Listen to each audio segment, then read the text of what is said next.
প্রিয় শিক্ষার্থীবৃন্দ, জাতীয় বিশ্ববিদ্যালয়ের অনলাইন ক্লাসে তোমাদের স্বাগত।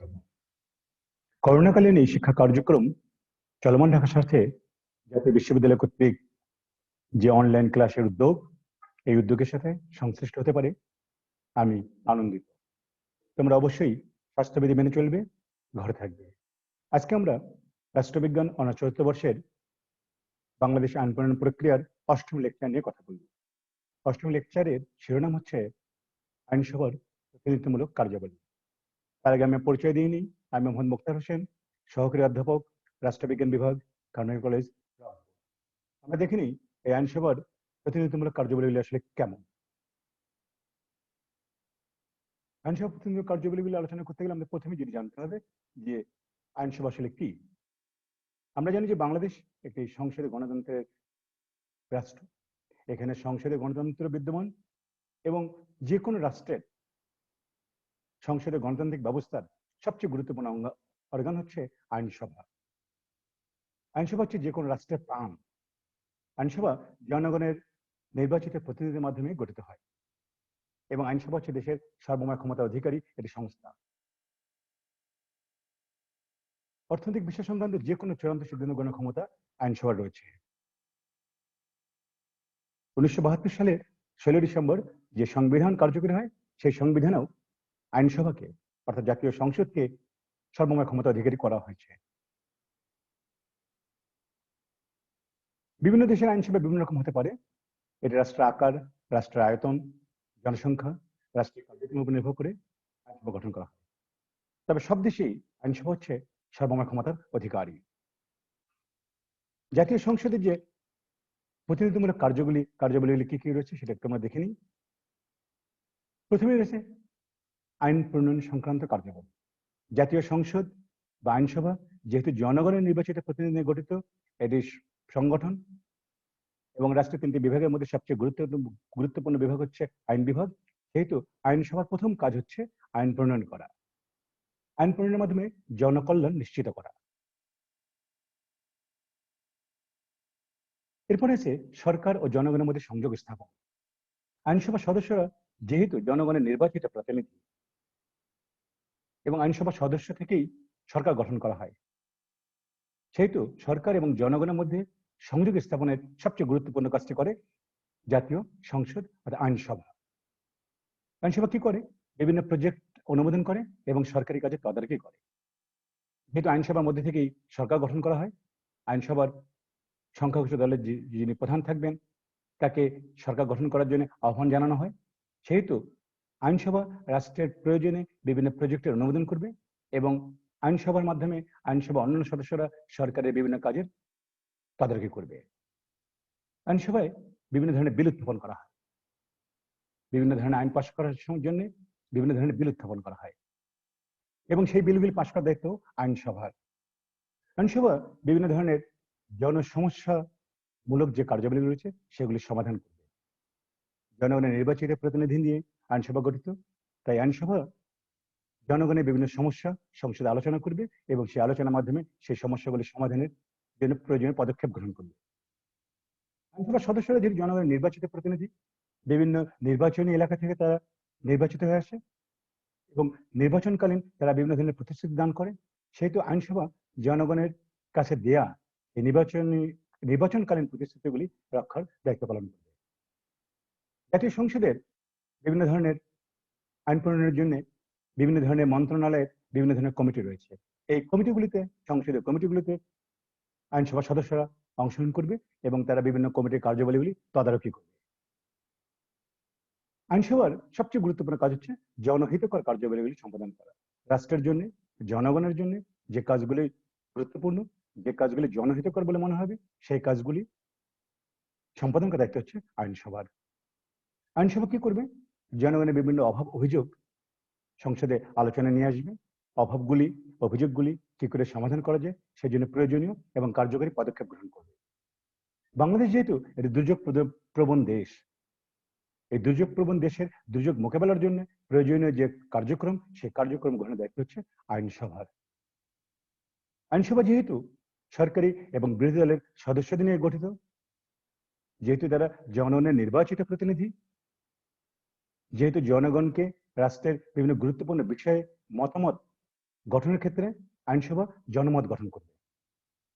আইনসভা বিভিন্ন বিষয়ে জনগণের মধ্যে সার্ভ করবে, বিভিন্ন বিষয়ে জনগণের মধ্যে পৌঁছাবে এবং জনগণ সেই বিষয়গুলি নিয়ে নিজেদের মধ্যে আলোচনা করে একটি জনমত তৈরি করবে। আইনসভা বিভিন্ন ধরনের সংবাদ এবং তথ্য সরবরাহ করবে। জনগণ যেন রাষ্ট্রের প্রয়োজনীয় এবং প্রচলিত আইনের বিষয়ে যথাযথ তথ্য জানতে পারে, যথাযথ তথ্য জানার মাধ্যমে যথাযথ সংবাদ পাওয়ার মাধ্যমে তারা যেন জনমত গঠন করে জাতীয় সংসদের সদস্যদের বিভিন্ন বিষয়ে তাদের মতামত প্রদান করতে পারে। সেই জন্য তারা বিভিন্ন ধরনের সংবাদ সরবরাহ করবে এবং তথ্য সরবরাহ করবে। এছাড়াও জাতীয় সংসদ সদস্যরা বিভিন্ন অনুসন্ধানমূলক কার্যাবলী করে থাকবে। যে কোনো বিষয়ে তাদের কাছে যদি কখনো মনে হয় যে বিষয়টি নিয়ে তদন্ত করা দরকার, বিষয়টি নিয়ে অনুসন্ধান করা দরকার, এই বিষয়টি নিয়ে তদন্ত কিংবা অনুসন্ধানের দায়িত্ব হচ্ছে জাতীয় সংসদের। জাতীয় সংসদ হচ্ছে জাতীয় একটি অভিভাবক। এই সংস্থা সবচেয়ে গুরুত্বপূর্ণ এবং সবচেয়ে প্রয়োজনীয় কার্যাবলী হচ্ছে জনগণের কল্যাণ সাধন করা।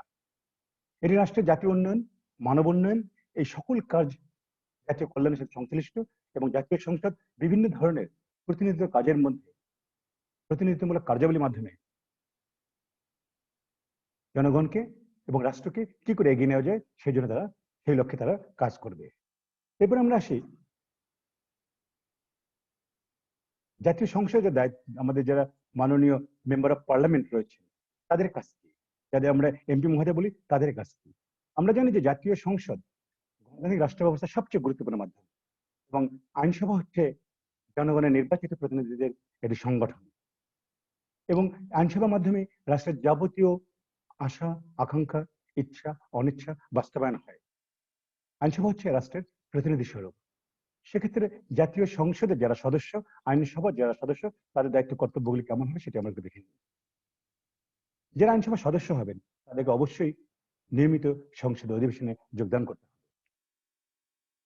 সংসদে বিভিন্ন আইন প্রণয়নের ক্ষেত্রে আইনসভার সদস্যরা, জাতীয় সংসদ সদস্যরা বিভিন্ন ধরনের বিল উত্থাপন করবেন। এই বিল সরকারি হতে পারে, বেসরকারি হতে পারে। কিন্তু বিল উত্থাপনের ক্ষেত্রে মন্ত্রী মহোদয়গণ অথবা অন্যান্য সদস্যরা সুচিন্তিত মতামতের মাধ্যমে প্রয়োজনীয়তা সাপেক্ষে বিভিন্ন ধরনের বিল উত্থাপন করবে এবং বিভিন্ন ধরনের বিল উত্থাপনের ক্ষেত্রে সংসদে বিভিন্ন আলোচনায় জাতীয় সংসদ সদস্যরা অবশ্যই সুচিন্তিত মতামত প্রদান করবে। জাতীয় সংসদ সদস্যরা সরকার এবং জনগণের মধ্যে সেতু বন্ধন হিসেবে কাজ করবে। যেহেতু আইনসভা রাষ্ট্রের অভিভাবক, যেহেতু আইনসভা জনগণের নির্বাচিত প্রতিনিধি দ্বারা গঠিত একটি সংগঠন, যেহেতু আইনসভা জনগণের নির্বাচিত প্রতিনিধির আশা আকাঙ্ক্ষা বাস্তবায়নের একটি কেন্দ্রস্বরূপ, যেহেতু তারা কি করবে সুশাসন প্রতিষ্ঠায়, সরকারের বিভিন্ন ক্ষেত্রে সুশাসন প্রতিষ্ঠা তারা কার্যকরী ভূমিকা পালন করবে। পাশাপাশি তারা জনমত গঠন করবে। জনগণকে সাথে নিয়ে তারা বিভিন্ন ধরনের জনগুরুত্বপূর্ণ বিষয়ে জনমত গঠন করবে, যেন পরবর্তীতে ওই বিষয়টি সম্পর্কে প্রয়োজনীয় পদক্ষেপ গ্রহণ করা যায়। জাতীয় সংসদ সদস্যরা অবশ্যই সংসদীয় সকল প্রকার কার্যক্রমে সক্রিয় অংশগ্রহণ করবে।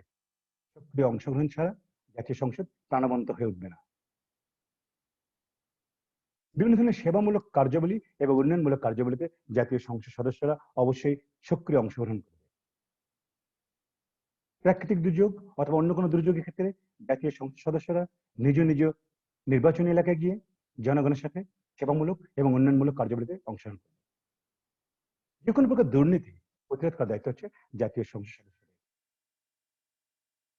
যখন কোনো জায়গায় কোনো ক্ষেত্রে কোনো প্রতিষ্ঠানে দুর্নীতির প্রশ্ন আসবে, দুর্নীতির কোনো বিষয় উত্থাপন হবে, দুর্নীতির কোনো বিষয়ে তাদের দৃষ্টিগোচর হবে, অবশ্যই তারা সেই দুর্নীতি প্রতিরোধ করার জন্য প্রয়োজনীয় পদক্ষেপ নেবে এবং জাতীয় সংসদে এই বিষয়ে প্রয়োজনীয় আলাপ আলোচনা করবে। জাতীয় সংসদ সদস্যরা বিভিন্ন নির্বাচনী এলাকা থেকে জনগণের ভোটে নির্বাচিত হয়ে আসেন। অতএব নির্বাচনী এলাকার তার দায়িত্ব পালন করতে হবে। নির্বাচনী এলাকার জনগণের ভালো মন্দ দেখার দায়িত্ব হচ্ছে জাতীয় সংসদ সদস্যদের। এবং পাশাপাশি জাতীয় সংসদে যেহেতু সরকারি দল এবং বিরোধী দল থাকে, সরকারি দল এবং বিরোধী দলের সমন্বয়ে জাতীয় সংসদ এবং সরকারি দল ও বিরোধী দলের সদস্যরা জনগণের নির্বাচিত প্রতিনিধি। অতএব সরকারি দল এবং বিরোধী দলের সদস্যের মধ্যে এটি সহনশীলতার মনোভাব তৈরি হবে। পাশাপাশি তাদের মধ্যে সার্বিক সহযোগিতার বন্ধন থাকতে হবে, কারণ একটি রাষ্ট্রের সমগ্র জনগণের নির্বাচিত প্রতিনিধি হচ্ছে জাতীয় সংসদ সদস্যরা। প্রিয় শিক্ষার্থী, এরপর আমরা একটু দেখে নিই জাতীয় সংসদের যে নীতি নির্ধারণের ক্ষেত্রে যে আইনগুলি প্রণয়ন করা হয়, যে নীতিগুলি প্রণয়ন করা হয়, যে বিধিগুলি প্রণয়ন করা হয়, সেক্ষেত্রে সংসদ সদস্যদের ভূমিকা কেমন।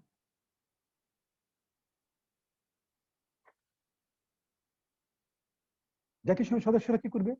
নিয়মিত সংসদ অধিবেশনে যোগ দিবে। এখানে যে নীতিগুলি নির্ধারিত হয়, এখানে যে আইনগুলি প্রণীত হয়, এই আইনগুলি প্রণয়নের ক্ষেত্রে, নীতি নির্ধারণের ক্ষেত্রে অবশ্যই জাতীয় সংসদ সদস্যরা নিয়মিত অংশগ্রহণ করবে, নিয়মিত আলোচনায় ভূমিকা রাখবে। বিল পাশের ক্ষেত্রে, আইন প্রণয়নের ক্ষেত্রে অবশ্যই জাতীয় সংসদ সদস্যরা প্রয়োজনীয় এবং কার্যকরী পদক্ষেপ গ্রহণ করবে। কোন বিলটি জনগণের জন্য কল্যাণকর, কোন বিলটি জনগণের জন্য কল্যাণকর নয়, এ বিষয়ে জাতীয় সংসদ সদস্যরা অবশ্যই মতামত প্রদান করবে। বেসরকারি বিল উত্থাপন করা। জাতীয় সংসদ সদস্যরা যারা সরকারি দলের সদস্য হওয়ার পরও মন্ত্রিত্ব পাননি অথবা মন্ত্রিত্বের বাইরে যারা রয়েছেন, তারা অবশ্যই সংসদে বেসরকারি বিল উত্থাপন করবে যদি তারা প্রয়োজন মনে করেন। জনগুরুত্বপূর্ণ যে কোনো বিষয়ে যে কোনো বিল উত্থাপন করার ক্ষমতা জাতীয় সংসদ সদস্যদের অবশ্যই আছে। এবং শুধু তাই নয়, সংসদে যে কোনো বিল উত্থাপন করা হলে সেই সংসদে বিলের আলোচনায় তারা অবশ্যই অংশগ্রহণ করবে। বিলের খুঁটিনাটি তারা পর্যালোচনা করবে, বিলের ভালো মন্দ তারা পর্যালোচনা করবে। আমরা জানি যে কোনো বিল আইনে পরিণত হওয়ার জন্য অবশ্যই সংসদের সদস্যদের সমর্থন প্রয়োজন, এবং এই ক্ষেত্রে অবশ্যই জাতীয় সংসদ সদস্যরা এই সমর্থনের ক্ষেত্রে ভোটাভুটিতে অংশগ্রহণ করবে। জাতীয় সংসদ সদস্যরা বিভিন্ন প্রজেক্ট পরিচালনা এবং সরকারি কাজের তদারকি করবে। সরকারি কাজের জন্য কোনোভাবেই দুর্নীতিগ্রস্ত না হয়, সরকারি কাজের জন্য কোনোভাবেই জনকল্যাণ ব্যাহত না হয়, সরকারের বিভিন্ন উন্নয়নমূলক প্রজেক্টগুলিতে যেন জনগণের সম্পৃক্ততার মাধ্যমে জনকল্যাণ নিশ্চিত করা যায়, সেই ক্ষেত্রে তারা বিভিন্ন প্রজেক্টের পরিচালনা এবং সরকারি কাজে তদারকি করবেন। সংসদে বিভিন্ন কমিটি এবং উপকমিটি থাকে, বিভিন্ন মন্ত্রণালয় সংক্রান্ত স্থায়ী কমিটি থাকে, বিভিন্ন বিষয় কমিটিতে প্রেরণ করা হয়। এই বিভিন্ন সংসদীয় কমিটি এবং উপকমিটিতে তারা সক্রিয় অংশগ্রহণ করবে, তারা নিজস্ব এবং দলীয় জনমত গঠন করবে। যেহেতু একটি একটি গ্রহণযোগ্য নির্বাচনের মাধ্যমে সরকার প্রবর্তন হয়, সেহেতু তারা কি করবে, তারা নিজের দলের এবং নিজের ব্যাপারে যেহেতু তাদেরকে নির্বাচন করে আসতে হয় জাতীয় সংসদ নির্বাচনে, সেহেতু তারা নিজস্ব এবং দলীয় ক্ষেত্রে জনমত গঠন করবে। দল এবং নেতৃত্বের প্রতি আনুগত্য থাকতে হবে। সংসদে নিজ দলের বিপক্ষে, নিজ দলীয় নেতার বিরুদ্ধে, নিজ দলের বিরুদ্ধে কখনো তারা ভোট দিবে না অথবা কোনো অশালীন বক্তব্য অথবা মন্তব্য করবে না। এবং সবচেয়ে গুরুত্বপূর্ণ যেটি দায়িত্ব, সেটি হচ্ছে আইন প্রণয়নে তারা সক্রিয় অংশগ্রহণ করবে। কোন সদস্য, সে সরকারি দলের হোক অথবা বেসরকারি দলের হোক, তারা কি করবে, বিরোধী দলের হোক, তারা কি করবে, তারা অবশ্যই সংসদে আইন প্রণয়নের ক্ষেত্রে সক্রিয় অংশগ্রহণ করবে, তারা আইনের প্রস্তাব উত্থাপন করবে। এবং সবচেয়ে গুরুত্বপূর্ণ যেটি বিষয়, সেটি হচ্ছে বিভিন্ন কার্যক্রমের ক্ষেত্রে মাননীয় মন্ত্রী মহোদয়কে তারা প্রশ্ন করবেন, প্রশ্ন উত্থাপনের মাধ্যমে তারা কি করবেন, তারা স্বচ্ছতা নিশ্চিত করবেন, জবাবদিহিতা নিশ্চিত করবেন, জনগণের কল্যাণ নিশ্চিত করবেন।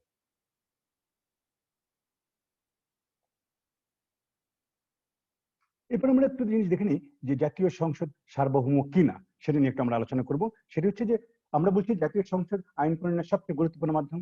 জাতীয় সংসদ জনগণের নির্বাচিত প্রতিনিধি দ্বারা গঠিত একটি মাধ্যম, এটি সংস্থা, এবং জাতীয় সংসদ হচ্ছে রাষ্ট্রের প্রাণস্বরূপ। এখানে জনগণের নির্বাচিত প্রতিনিধিরা এখানে বসেন, এখানে আসেন, এবং তারা জনগণের মঙ্গলের জন্য কাজ করেন। এই জাতীয় সংসদ সার্বভৌম কিনা সেটি নিয়ে একটি প্রশ্ন আছে।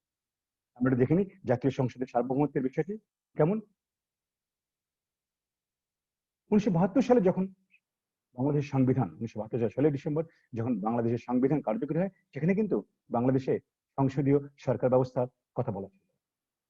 পরবর্তীতে এটি সংসদীয় সরকার ব্যবস্থা বলতে রাষ্ট্রপতি সরকার ব্যবস্থা গঠন করা হয়, এবং পরবর্তীতে আরো পরে এসে আবার আমরা সংসদীয় সরকার ব্যবস্থায় ফিরে যাই, এবং এই পুরো কার্যক্রমটি করে সংসদ বিভিন্ন ধরনের আইন পাশ করে। এক্ষেত্রে বোঝা যায় জাতীয় সংসদ অবশ্যই সার্বভৌম। এবং সার্বভৌম প্রতিষ্ঠান হিসেবে জাতীয় সংসদের বৈশিষ্ট্যগুলি কেমন সেটা আমরা একটু দেখে নিই। সেটা হচ্ছে জাতীয় সংসদ একমাত্র প্রতিষ্ঠান যেটি আইন প্রণয়নের বৈধ প্রতিষ্ঠান। আইন প্রণয়নের ক্ষেত্রে সমস্ত ক্ষমতা জাতীয় সংসদ একাই ভোগ করবে, এখানে কেউ কিছু বলার নেই। জাতীয় সংসদকে বাইপাস করে কোনো কিছু করার কোনো সুযোগ নেই। এবং জাতীয় সংসদ সার্বভৌম বৈশিষ্ট্য সম্পন্ন। কেন সার্বভৌম বৈশিষ্ট্য সম্পন্ন? সেটি হচ্ছে যে সার্বভৌমের সঙ্গে বলা হচ্ছে এটি একক, নিরবিচ্ছিন্ন, চরম ক্ষমতা। ঠিক তদ্রুপ জাতীয় সংসদ হচ্ছে এটি একক সংগঠন, এটি একটি সার্বভৌম সংগঠন এবং এর ক্ষমতায় চূড়ান্ত। এর ক্ষমতায় কারো কোনো হস্তক্ষেপ করার কোনো সুযোগ নেই। জাতীয় সংসদ অবশ্যই সংবিধান আইনের মাধ্যমে পরিচালিত হবে। এখানে সাংবিধানিক যে আইন আছে, যে বিধি আছে, যে নিয়ম আছে, এর বাইরে যাওয়ার কোনো সুযোগ জাতীয় সংসদের নেই। কারণ সংবিধান হচ্ছে রাষ্ট্রের সর্বোচ্চ আইন। জাতীয় সংসদ কি করতে পারে? যে কোনো আইন পরিবর্তন, বাতিল বা সংযোজনের ক্ষমতা জাতীয় সংসদের রয়েছে, অন্য কারো নেই। জাতীয় সংসদ প্রয়োজনীয় বিধি সাপেক্ষে প্রয়োজনীয় আইনের মাধ্যমে যে কোনো আইন পরিবর্তন, বাতিল এবং সংশোধন করতে পারে। জাতীয় সংসদের যে আইন, এই আইনটাকে কেউ চ্যালেঞ্জ করতে পারবে না। তার মানে কি? জাতীয় সংসদ সার্বভৌম। জাতীয় সংসদের আইনকে চ্যালেঞ্জ করার ক্ষমতা রাষ্ট্রের অন্য কোনো প্রতিষ্ঠান, অন্য কোনো সংগঠন, অন্য কোনো কর্তৃপক্ষ রাখে না। এবং জাতীয় সংসদের যে আইন প্রণয়ন, এর এখানে ভেটো ক্ষমতা দেওয়ার মতো কেউ নেই। মহামান্য রাষ্ট্রপতিও জাতিসংঘের কোনো প্রচলিত জাতীয় সংসদের কোনো প্রচলিত আইনে ভেটো ক্ষমতা দিতে পারবে না। আমরা যদি জাতীয় সংসদ যদি মনে করে, তাহলে সেগুলো সরকার ব্যবস্থা প্রবর্তন করে ফেলতে পারে। যেটা আমরা একটু আগে বলছিলাম যে 1975 সালে আমাদের জাতীয় সংসদ কি করলো? আমাদের জাতীয় সংসদ সংসদীয় সরকার ব্যবস্থা পরবর্তীতে রাষ্ট্রপতি শাসিত সরকার ব্যবস্থা গঠন করে। পরবর্তীতে আবার আমরা কি করি? আমরা জাতীয় সংসদের মাধ্যমেই আমরা সংসদীয় সরকার ব্যবস্থায় ফিরে যাই। জাতীয় সংসদ রাষ্ট্রের প্রচলিত যে কোনো চুক্তি অর্থাৎ প্রোটোকল অনুমোদন করতে পারে।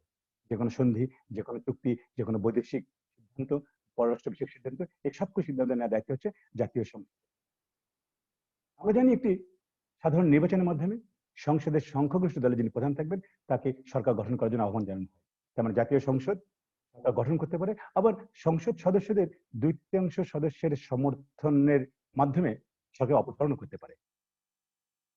জাতীয় সংসদ যে কোনো ব্যক্তিকে তার দায় হতে মুক্তি দিতে পারে, যে কোনো ধরনের দায় মুক্তি আইন পাস করতে পারে। শুধু তাই নয়, জাতীয় সংসদ সুপ্রিম কোর্টের বিচারপতিদের অভিশংসনের মাধ্যমেও অপসারণ করতে পারে, যেটি আমাদের বাংলাদেশ সংবিধানের 16তম সংশোধনের মাধ্যমে এই ক্ষমতাটি জাতীয় সংসদের হাতে দেওয়া হয়। এক্ষেত্রে দেখা যাচ্ছে যে জাতীয় সংসদ সর্বময় ক্ষমতা অধিকারী এবং জাতীয় সংসদের এই ক্ষমতার উপর খবরদারি করার, নজরদারি করার ক্ষমতা অন্য কোনো প্রতিষ্ঠানের নেই। এ থেকে স্পষ্ট বোঝা যায় যে জাতীয় সংসদ সার্বভৌম। এরপরে আমরা একটু দেখি জাতীয় সংসদের যে চ্যালেঞ্জগুলি কি।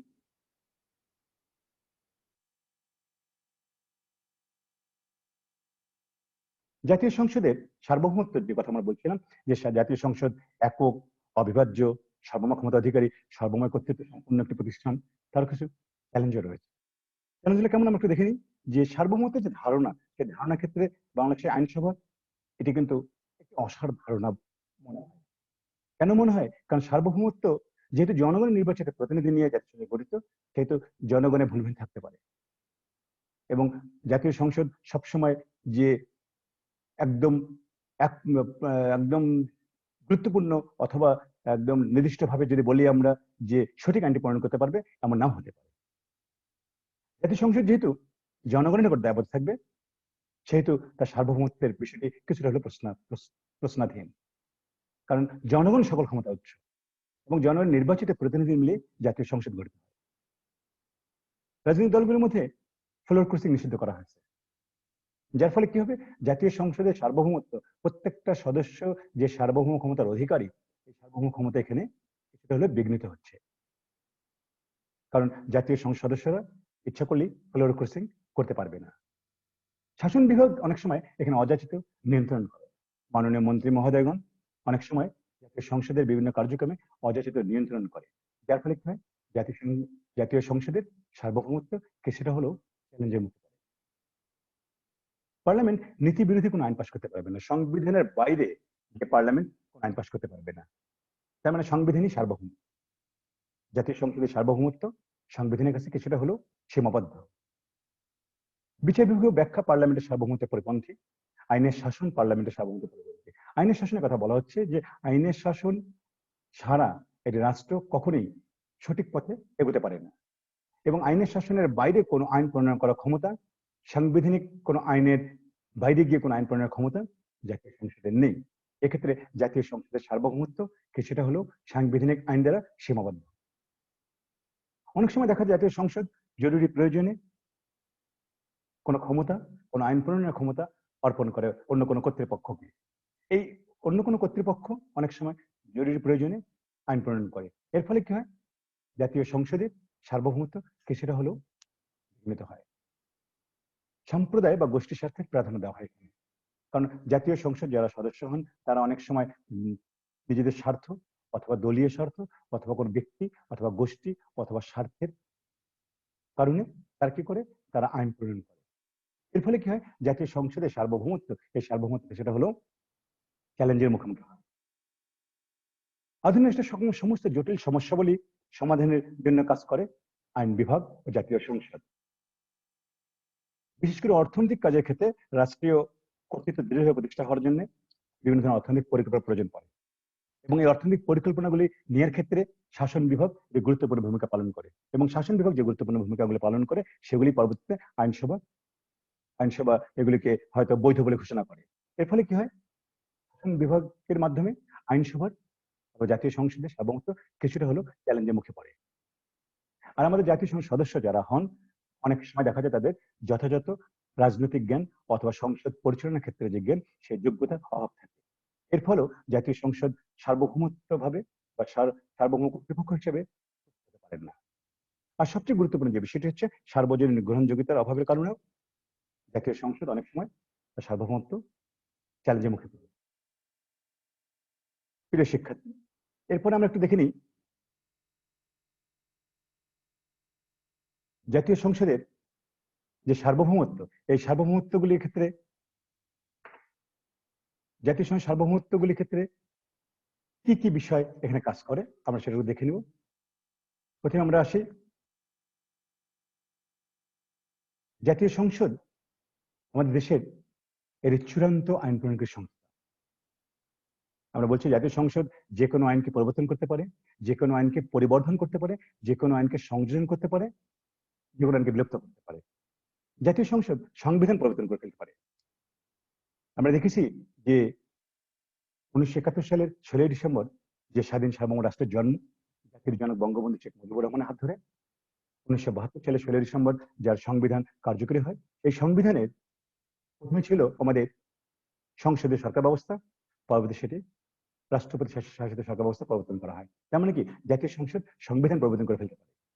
জাতীয় সংসদ সংবিধানের যে কোনো ধারা পরিবর্তন করতে পারে, নতুন কোনো ধারা এখানে সংযুক্ত করতে পারে। জাতীয় সংসদ যে কোনো ধারার পরিবর্তন অথবা বিলুপ্ত করতে পারে। জাতীয় সংসদ কি করে, জাতীয় সংসদ সংবিধানের মধ্যে থেকে অবশ্যই আইন প্রণয়ন করবে এবং আদালত সংবিধানের আইনের বাস্তবায়ন এবং প্রয়োগে বাধ্য। জাতীয় সংসদ সংবিধানের ভিতরে থেকে আইন প্রণয়ন করবে এবং আদালত জাতীয় সংসদের এই প্রণীত আইনকে প্রয়োগ করবে অথবা বাস্তবায়ন করার জন্য কাজ করবে। এবং জাতীয় সংসদের এই আইনকে প্রচলিত কোনো আদালতে তার বৈধতা চ্যালেঞ্জ করা যাবে না। পার্লামেন্টের কর্তৃত্ব একক এবং অদ্বিতীয়। যেহেতু পার্লামেন্টে জাতীয় সংসদের সার্বভৌমত্বটা কেমন, এখানে জাতীয় সংসদে মহামান্য রাষ্ট্রপতির কোনো ভেটো ক্ষমতা নেই। এর ফলে কি, এর ফলে দাঁড়ায় জাতীয় সংসদ যে কোনো সময় প্রয়োজনে, জনকল্যাণমূলক প্রয়োজনে, জনগুরুত্বপূর্ণ বিবেচনাপূর্বক যে কোনো সময় যে কোনো আইন প্রণয়ন করতে পারে। আমি বলছিলাম যে সংবিধানের 16তম সংশোধনীর মাধ্যমে জাতীয় সংসদ সুপ্রিম কোর্টের বিচারপতিদেরও অভিশংসনের মাধ্যমে তার পদকে অপসারণ করতে পারে। বাংলাদেশের জাতীয় সংসদ যে কোনো সময় যে কোনো দায়মুক্তি আইন পাশ করতে পারে। জাতীয় সংসদ আমরা বলছিলাম সরকার গঠন করতে পারে, সরকারকে অপসারণ করতে পারে। পাশাপাশি জাতীয় সংসদ মহামান্য রাষ্ট্রপতিকেও অপসারণ করতে পারে। এছাড়াও জাতীয় সংসদ যে কোনো সময় যে কোনো প্রতিষ্ঠানকে পুনর্গঠন করতে পারে, যে কোনো প্রতিষ্ঠানের নীতি এবং আদর্শ পরিবর্তন করতে পারে, যে কোনো প্রতিষ্ঠানের কার্যক্রম পরিবর্তন করতে পারে, যে কোনো প্রতিষ্ঠানকে নতুন করে পুনর্গঠন করতে পারে। প্রিয় শিক্ষার্থী, বাংলাদেশ জাতীয় সংসদের যে সার্বভৌমত্বের কথা বলা হলো, যে আইন প্রণয়ন একক ক্ষমতার অধিকারীর কথা বলা হচ্ছে, এই জাতীয় সংসদেরও সীমাবদ্ধতা রয়েছে। সীমাবদ্ধতাগুলি সম্পর্কে আমরা একটু দেখে নিই।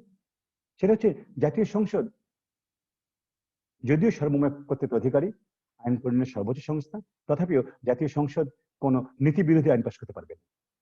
রাষ্ট্রের জনকল্যাণমূলক সিদ্ধান্তের বাইরে গিয়ে কোনো আইন পাশ করতে পারবে না, কোনো গণবিরোধী আইন পাশ করতে পারবে না।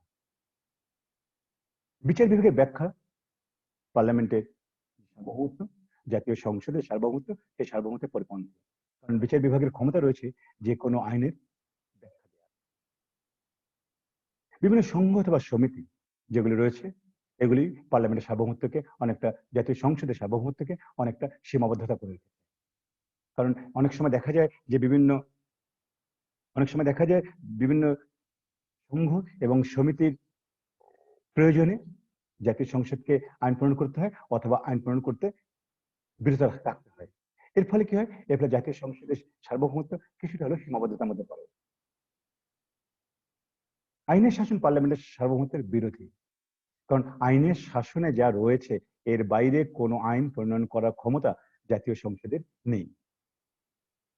অনেক সময় আমরা অর্পিত আইনের কথা বলছি, যে রাষ্ট্রের জনগুরুত্বপূর্ণ জরুরি প্রয়োজনে আইন বিভাগ শাসন বিভাগকে অথবা অন্য কোনো কর্তৃপক্ষকে অর্পিত ক্ষমতা দেয় আইন প্রণয়নের ক্ষেত্রে। এবং এই অর্পিত ক্ষমতা, আইন প্রণয়নের ক্ষেত্রে যে অর্পিত ক্ষমতা, এটা অনেক বেশিরভাগ ক্ষেত্রেই জাতীয় সংসদের সার্বভৌমত্বের পরিপন্থী হয়। এবং রাজনৈতিক স্বাধীনতা সবচেয়ে গুরুত্বপূর্ণ বিষয়, সেটা হচ্ছে রাজনৈতিক স্বাধীনতা জাতীয় সংসদের যে সার্বভৌমত্ব, এই সার্বভৌমত্বকে সীমিত করে দেয়। কারণ রাজনৈতিক স্বাধীনতার কারণে জাতীয় সংসদ জনমতের বিরুদ্ধে যেতে পারে না। কারণ জনগণ ভোট দিয়ে তাদের নির্বাচিত করে, পরবর্তী নির্বাচনের সময় জনগণের ভোট তাদের প্রয়োজন পড়বে।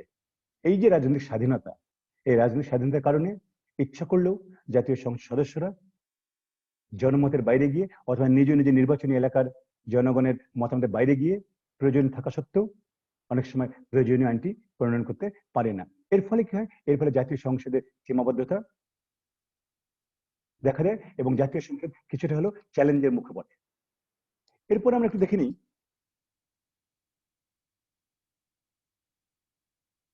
জাতীয় সংসদের যে কার্যকারিতা, জাতীয় সংসদের সীমাবদ্ধতা, এই সীমাবদ্ধতাগুলি থেকে বেরিয়ে আসার উপায়গুলি কি, সুপারিশগুলি কি হতে পারে।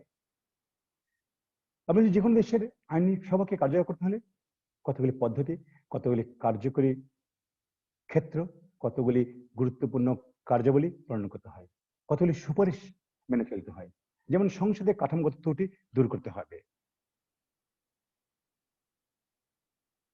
সংসদের কাঠামোগত যে ত্রুটি আছে সেই ত্রুটিগুলি দূর করতে হবে। কারণ হচ্ছে যে জাতীয় সংসদে যারা নির্বাচিত হয়ে আসেন তারা বিভিন্ন দল থেকে আসেন, তারা বিভিন্ন রাজনৈতিক মতাদর্শ থেকে আসেন।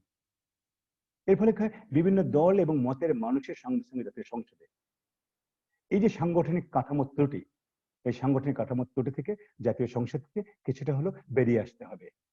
যখন সে নির্বাচিত হয়ে যাবে তখন সে কোনো দলের না, রাষ্ট্রের একটি গুরুত্বপূর্ণ অর্গানের সদস্য হিসেবে কাজ করবে। সংসদে যে প্রতিষ্ঠানগুলি রয়েছে এই প্রতিষ্ঠানগুলিকে অবশ্যই শক্তিশালী করতে হবে। এবং জাতীয় সংসদের যে কমিটিগুলি রয়েছে, বিভিন্ন ধরনের কমিটি, সংসদের বিভিন্ন মন্ত্রণালয় সংক্রান্ত যে স্থায়ী কমিটিগুলি রয়েছে, এই কমিটিগুলিকে অবশ্যই কার্যকর করতে হবে, যাতে জনগণ তাদের নির্বাচিত প্রতিনিধির মাধ্যমে তাদের মতামতটি বাস্তবায়ন করতে পারে। প্রতিনিধি ধারণার যে সংসদীয় আচরণবিধি প্রণয়ন করতে হবে। সংসদ সদস্যরা অবশ্যই সংসদের মধ্যে শালীন আচরণ করবে, কোনো অশালীন আচরণ, কোনো অশালীন বক্তব্য তারা দেবে না। তারা নিজেদের মধ্যে কোনো বিরোধিতার জন্য বিরোধিতা করবে না। এবং পাশাপাশি প্রতিনিধিত্ব ধারণার উন্নয়ন ঘটাতে হবে। নিজ নিজ জনগণের প্রত্যক্ষ ভোটে যারা নির্বাচিত হয়ে আসেন, সেই নির্বাচিত জনগণের প্রতিনিধি হিসেবে তারা কি করবে?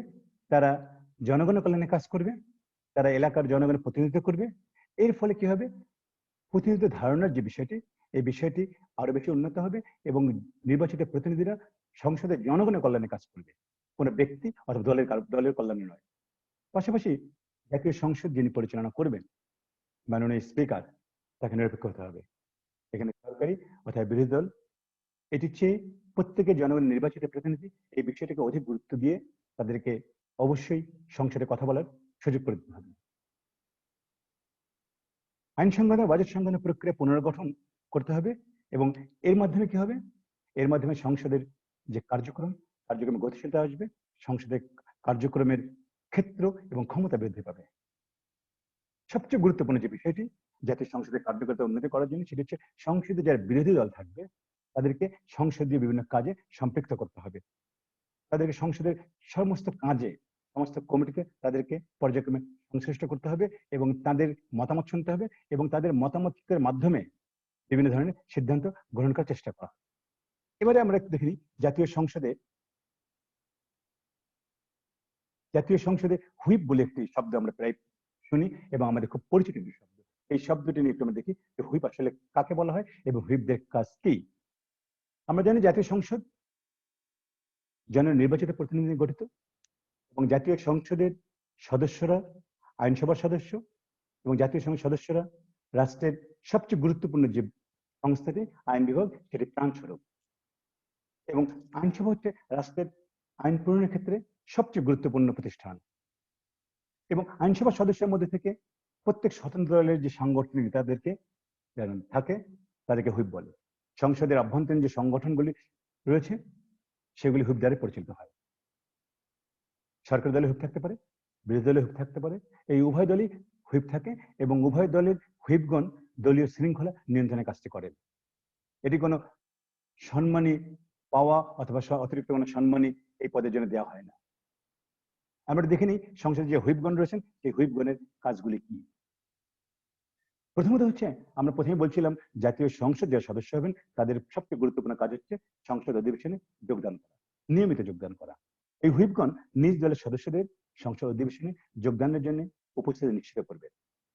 কোনো বিলের ব্যাপারে দলের পক্ষে ভোটদানের ক্ষেত্রে দলীয় সংসদদেরকে তারা অবশ্যই উদ্বুদ্ধ করবেন। দলীয় প্রয়োজনে বিভিন্ন দলিল এবং তথ্য উপাত্ত জাতীয় সংসদ সদস্যদেরকে অথবা নিজ দলের সদস্যদেরকে তারা সরবরাহ করবে। সংসদে অনুষ্ঠিত বিভিন্ন ধরনের ঘটনাবলী সম্পর্কে যদি সংসদ নেতা উপস্থিত না থাকেন তাহলে সেই বিষয়গুলি সম্পর্কে সংসদ নেতাকে তিনি অভিহিত করবেন। পাশাপাশি দলনেতার যিনি সংসদের নেতা থাকবেন অথবা বিরোধী দলের নেতা থাকবেন সেই দলনেতাকে বিভিন্ন কাজে সহায়তা করার দায়িত্ব হচ্ছে হুইপের। সংসদে যে স্থায়ী কমিটিগুলি অর্থাৎ বাছাই কমিটিগুলি গঠিত হবে সেই কমিটিগুলির সদস্য কারা হবেন সেই নামের তালিকা দেওয়ার দায়িত্ব হচ্ছে হুইপের। পাশাপাশি সরকারি দল অথবা বিরোধী দল অথবা নিজ দলের সদস্যদের মধ্যে যে পারস্পরিক সম্পর্ক, পারস্পরিক সৌহার্দ্য, পারস্পরিক সহযোগিতা এইসব বজায় রাখার দায়িত্ব হচ্ছে হুইপের। সংসদে সরকারি দল এবং বিরোধী দল প্রায় সময় দেখা যায় তারা বিপরীতমুখী অবস্থান করে। এই সরকারি দল এবং বিরোধী দলের মধ্যে সমঝোতা রক্ষা করা এবং সহ অবস্থান বজায় রাখার দায়িত্ব হচ্ছে হুইপগণ নিজ নিজ দলের সদস্যদের মধ্যে পারস্পরিক সহযোগিতা এবং সৌহার্দ্য বৃদ্ধির মাধ্যমে দলীয় শৃঙ্খলা রক্ষা করবেন। যে কোনো উদ্ভূত পরিস্থিতি সংসদের ভিতরে যে কোনো উদ্ভূত পরিস্থিতি নিয়ন্ত্রণের ক্ষেত্রে সবচেয়ে গুরুত্বপূর্ণ ভূমিকা পালন করবেন হুইপগণ। এছাড়াও দলীয় পর্যায়ে যে সমস্যা ও বিতর্ক এই সমস্যা এবং বিতর্ক সমস্যার সমাধান করার দায়িত্ব হচ্ছে হুইপগণের। এরপরে আমরা আসি মহামান্য রাষ্ট্রপতির ক্ষেত্রে। প্রিয় শিক্ষার্থী, আমরা জানি সংসদীয় সরকার ব্যবস্থায় মহামান্য রাষ্ট্রপতি অলংকারিক রাষ্ট্রপ্রধান। সার্বিক কার্যাবলী সংসদেই নিয়ন্ত্রণ করে। মাননীয় প্রধানমন্ত্রীর নেতৃত্বে সংসদই সর্বময় ক্ষমতা অধিকারী এবং সংসদ থেকে সার্বভৌম এবং আইনসভা হচ্ছে রাষ্ট্রের প্রাণ। এবং সংসদীয় সরকার ব্যবস্থায় আমরা এর আগেও বলেছি যে রাষ্ট্রপতি হচ্ছে নামমাত্র রাষ্ট্রপ্রধান। এই নামমাত্র রাষ্ট্রপতি বিভিন্নভাবে পদ থেকে অপসারণ করা যায়। ইমপিচমেন্ট বলে একটি শব্দ আছে যেটি বাংলাতে অভিশংসন। সংসদীয় কর্মপরাধী অনুযায়ী রাষ্ট্রপতিকে অভিশংসনের মাধ্যমে তার পদ থেকে অপসারণ করা সম্ভব। জাতীয় সংসদের কার্যপ্রণালী বিধির 62 নম্বর বিধিতে স্পষ্ট করে রাষ্ট্রপতিকে কিভাবে অপসারণ করা যাবে সেটি বলা হয়েছে। অসমর্থের কারণে অভিশংসনের মাধ্যমে রাষ্ট্রপতিকে তার পদ থেকে অপসারণ করা যায়। এই প্রক্রিয়া কেমন আমরা একটু দেখে নিই।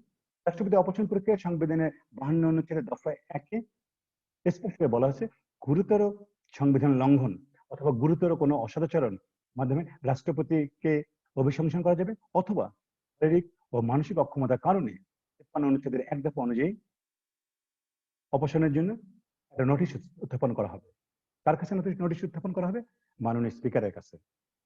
নোটিশে সংখ্যাগরিষ্ঠ সদস্যদের স্বাক্ষর থাকবে। এর মাধ্যমে রাষ্ট্রপতি অপসারণের সময় যে নোটিশ স্পিকারের কাছে প্রেরণ করা হবে তাতে অভিযোগের পূর্ণাঙ্গ বিবরণ থাকতে হবে, তবে কোনো ধরনের কটাক্ষমূলক বা অপ্রাসঙ্গিক কোনো বক্তব্য এখানে থাকবে না। প্রস্তাব বিবেচনার জন্য দিনক্ষণ ঠিক করা হবে, যে কবে কখন এই উক্ত নোটিশটি স্পিকার অভিশনের প্রস্তাবটির ব্যাপারে কবে তিনি আলোচনা করবেন সেটি স্পিকার নির্ধারণ করে দিবেন। তবে এই কাজটি করবেন অতি দ্রুত, যথাযথ সম্ভব। সংবিধান 52 নম্বর অনুচ্ছেদ অনুযায়ী বলা হয়েছে যে কোনো অভিযোগ তদন্তের জন্য সংবাদ কর্তৃপক্ষ নিযুক্ত কিংবা আদালত, ট্রাইব্যুনাল বা কর্তৃপক্ষের নিকট সংসদ, রাষ্ট্রপতি আচরণ গোচর করতে পারবেন। বিষয়টা হচ্ছে যে অভিযোগের তদন্ত এবং সিদ্ধান্ত সংসদ কর্তৃপক্ষকে প্রেরণ করার মাধ্যমে আদালত কি করবেন, যে কোনো আদালত, ট্রাইব্যুনাল বা কর্তৃপক্ষের নিকট সংসদ রাষ্ট্রপতির আচরণ গোচরের জন্য তিনি কি করবেন, তিনি এটি প্রেরণ করবেন কর্তৃপক্ষের কাছে, যে রাষ্ট্রপতির বিষয়ে এই ধরনের একটি অভিযোগ আসছে। পাশাপাশি তিনি রাষ্ট্রপতির নিকট নোটিশ এটি প্রতিলিপি প্রেরণ করবেন। শারীরিক বা মানসিক অসমর্থের কারণে রাষ্ট্রপতি অপসারণের জন্য সংবিধানের যে 53 অনুচ্ছেদের অধীনে কোনো প্রস্তাব যদি নোটিশ আকারে আসে, সংসদ অধিবেশন না থাকলে স্পিকার কি করবে, সংসদ অধিবেশন আহ্বান করবেন এবং সাথে সাথে একটি চিকিৎসা পর্ষদ গঠন করবেন এবং উক্ত নোটিশ এটি প্রতিলিপি মহামান্য রাষ্ট্রপতির নিকট তিনি প্রেরণ করবেন, যেন মহামান্য রাষ্ট্রপতি যেন কি করেন, চিকিৎসক যে পর্ষদ গঠন করা হবে, মেডিকেল টিম গঠন করা হবে, সেই মেডিকেল টিমের কাছে তিনি যেন উপস্থিত থাকতে পারেন। এবং এই অপসারণ প্রস্তাবটি পাওয়ার পরেই কমপক্ষে 14 দিন ও সর্বোচ্চ 30 দিনের মধ্যেই এইটি ভোটের জন্য সংসদে পেশ করতে হবে। এর বাইরে গেলে 14 দিনের আগে অর্থাৎ 30 দিনের পর, 30 দিন অতিরিক্ত হয়ে গেলে এটি আর ভোটে পেশ করা যাবে না। এবং অনুরূপ মেয়াদের জন্য প্রস্তাব উত্থাপনের জন্য প্রয়োজনীয় স্পিকার পুনরায় সংসদকে আহ্বান করবেন, যেহেতু ডেট পার হয়ে গেছে, আপনারা নতুন করে প্রস্তাবটি উত্থাপন করেন। ক্ষেত্র মতো অভিযোগ বা প্রস্তাব বিবেচনাকালে মহামান্য রাষ্ট্রপতি সরাসরি উপস্থিত থাকতে পারেন অথবা ইচ্ছা করলে তিনি তার প্রতিনিধি প্রেরণ করতে পারেন, সেই অধিকার তিনি সংরক্ষণ করেন। এবং স্পিকার যদি নিশ্চিত হন যে প্রস্তাবটির ক্ষেত্রে শুরু থেকে শেষ পর্যন্ত সর্বক্ষেত্রে সংবিধানের কোনো বিধান লঙ্ঘিত হয়নি, তাহলে কি হবে, সংখ্যাগরিষ্ঠ সদস্যের আস্থা ভোটে অথবা অনাস্থা ভোটে সংখ্যাগরিষ্ঠ সদস্য যদি মনে করে যে রাষ্ট্রপতি এই পদে থাকার যোগ্যতা হারিয়েছেন, তাহলে প্রস্তাবটি পাশ হবে এবং তিনি তার পদ থেকে অপসারিত হবে। শারীরিক বা মানসিক বা অন্য যে কোনো গুরুতর অপরাধের জন্য রাষ্ট্রপতিকে অপসারণ হওয়াটা বাংলাদেশ সংবিধানে একটি গুরুত্বপূর্ণ দিক। আমরা নিশ্চয়ই জানি 2006 সালে প্রফেসর ডক্টর ইয়াজউদ্দিন আহমেদকে দায়িত্ব থেকে অব্যাহতি দেওয়া হয় এবং এই অভিশংসন প্রক্রিয়ার মাধ্যমে তৎকালীন মহামান্য রাষ্ট্রপতি ডক্টর ইয়াজউদ্দিন আহমেদকে দায়িত্ব থেকে অব্যাহতি দেওয়া হয়। প্রিয় শিক্ষার্থী, আজকে এই পর্যন্তই। তোমরা ভালো থাকবে, সুস্থ থাকবে, স্বাস্থ্যবিধি মেনে চলবে, ঘরে থাকবে, নিজের এবং পরিবারের সুরক্ষা নিশ্চিত করবে। তোমাদের সকলকে ধন্যবাদ। জাতীয় বিশ্ববিদ্যালয় কর্তৃপক্ষকে আন্তরিক ধন্যবাদ।